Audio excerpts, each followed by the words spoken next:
नमस्कार, मी मनाली. आपण पाहताय न्यूज 18 लोकमत. पाहणार आहोत 25 मिनिटांमध्ये 50 बातम्यांचा आढावा. मात्र बुलेटिनची सुरुवात एका ब्रेकिंग बातमीनं करतोय. कोल्हापूरमधल्या बेळगाव जिल्ह्यातील सौंदत्ती तालुक्यात मुसळधार पाऊस सुरू झालेला आहे.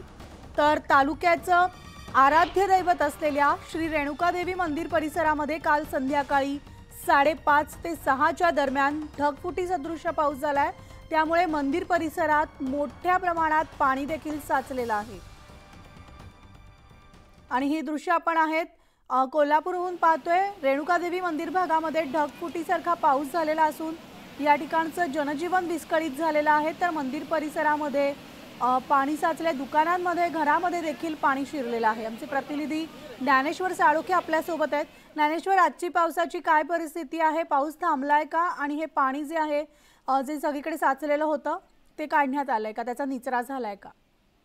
मनाली, कर्नाटकातील बेळगाव या ठिकाणी सौंदत्ती या परिसरामध्ये रेणुका देवीचं प्रसिद्ध असं मंदिर आहे. या मंदिर परिसरामध्ये काल सायंकाळी ढगफुटी झाली आणि मोठ्या प्रमाणात पाऊस आहे तो या परिसरामध्ये झाला. हा सगळा पाण्याचा लोंढा आहे तो मंदिर परिसरामध्ये आल्याचं पाहायला मिळते. अक्षरशः मंदिराच्या दरवाज्यातून आतमध्ये मंदिरामध्ये हे सगळं पाणी शिरल्याचं या ठिकाणी दिसून येते. त्यामुळे पाणी आणि पाऊस या ठिकाणी मोठ्या प्रमाणात किती असेल याचा अंदाज आहे तो आपल्याला लावता येईल. या ठिकाणी पाहायला गेलं तर बराच वेळ आहे तो पाऊस सुरू होता. त्यामुळे भाविकांना आडोसा घेण्याची वेळ या ठिकाणी आली. अचानक आलेल्या पावसाने अनेकांची तारांबळ या ठिकाणी उडाल्याचं पाहायला मिळते.